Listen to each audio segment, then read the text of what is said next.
Imagine the absolute worst toothache of your life.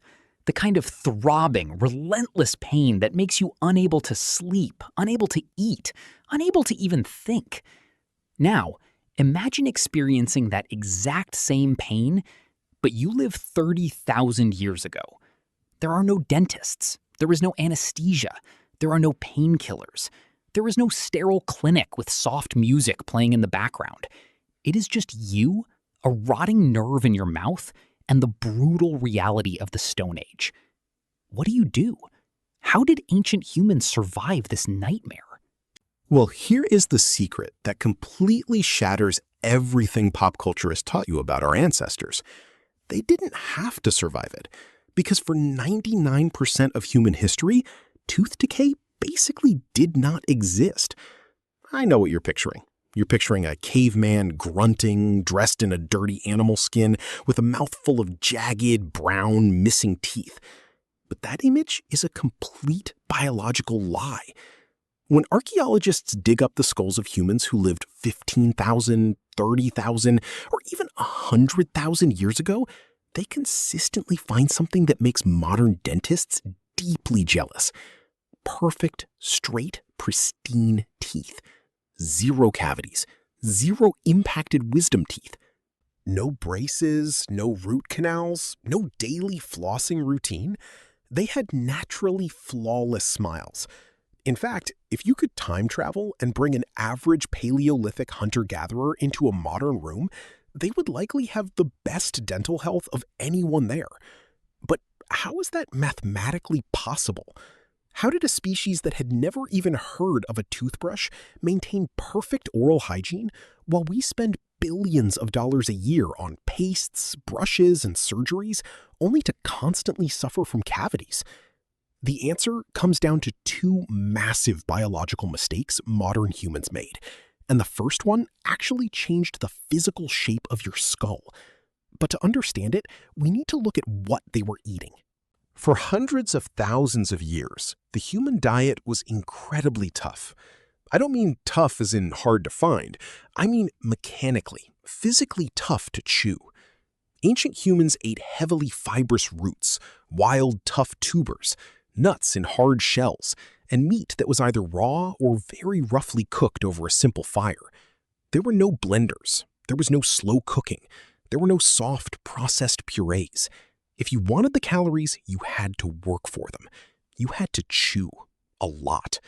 And this intense, daily, relentless chewing did something extraordinary to the human body. Bones are not dead, static structures. They are living tissues that respond to mechanical stress.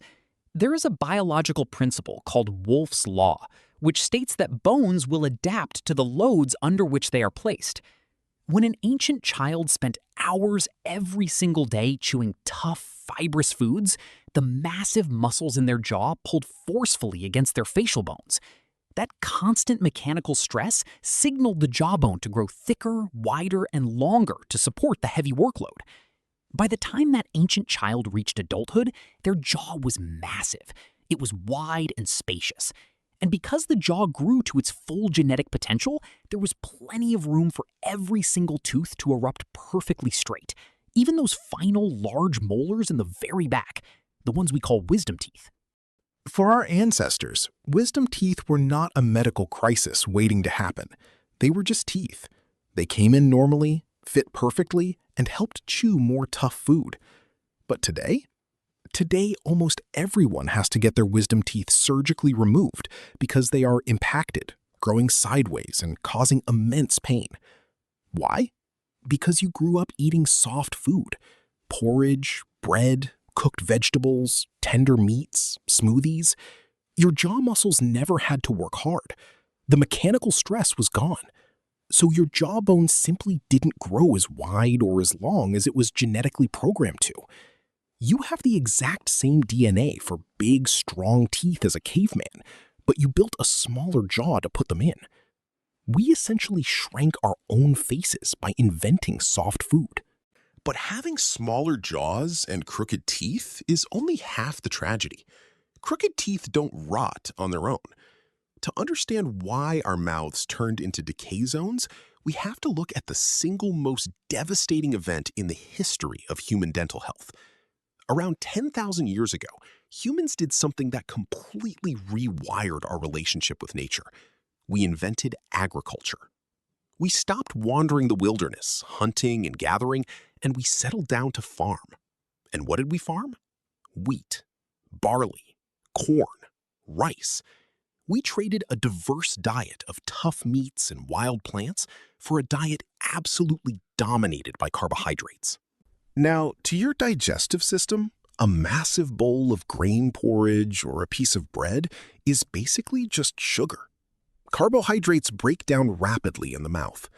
And while humans loved this new, reliable food source, someone else loved it even more.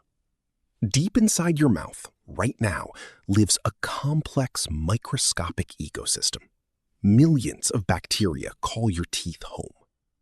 For the hunter-gatherers, this microbiome was balanced and mostly harmless. But when humans started eating massive amounts of farmed carbohydrates, we accidentally supercharged one specific, very aggressive type of bacteria, Streptococcus mutans.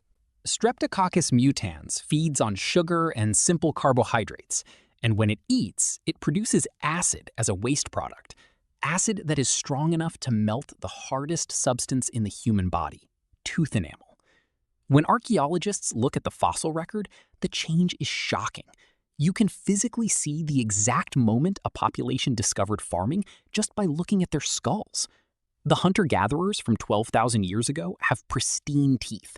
The farmers from just a few thousand years later have mouths full of black holes, severe decay, and bone loss. We traded our perfect teeth for the convenience of bread. We essentially invited the bacteria to a permanent buffet, and they thanked us by eating our skulls. But wait, what if an ancient hunter-gatherer did somehow break a tooth? Maybe they cracked it on a rock hidden in some wild roots. Or maybe they just got extremely unlucky. If the nerve was exposed and the pain was unbearable, and they were thousands of years away from the invention of the dental drill, what did they do? Did they just suffer until they died? This is where our ancestors prove exactly how resourceful and terrifyingly brave they were, because it turns out dentistry is much older than we thought. In 2015, researchers examining a 14,000-year-old skull found in Italy discovered something that made international headlines. One of the teeth had a hole in it, but this wasn't a natural cavity. Under a microscope, scientists could clearly see deliberate mechanical scratch marks inside the tooth. Someone, 14,000 years ago, used a tiny razor-sharp piece of flint to physically scrape and carve out the infected, rotting tissue from the inside of the tooth, without anesthesia, while the patient was completely awake. And the craziest part? They filled the hole. Researchers found traces of ancient beeswax packed into the cavity, acting as a prehistoric filling to protect the exposed nerve and stop infections. It was brutal. It was primitive, but it worked. The patient survived. So yes, ancient dentistry existed, but it was incredibly rare, simply because they almost never needed it. Their lifestyle, their tough diet, and their lack of sugar gave them a biological armor that we have completely lost. Today, we have titanium implants, invisible braces, and lasers, but we only need them because we built a modern world that our bodies were never designed for. The price of modern civilization is paid every single day, right inside your mouth. If you want to discover more brutal truths about how your ancestors actually lived, hit the subscribe button right now. Let me know in the comments, would you trade your modern food for a perfect set of ancient teeth? See you in the next one.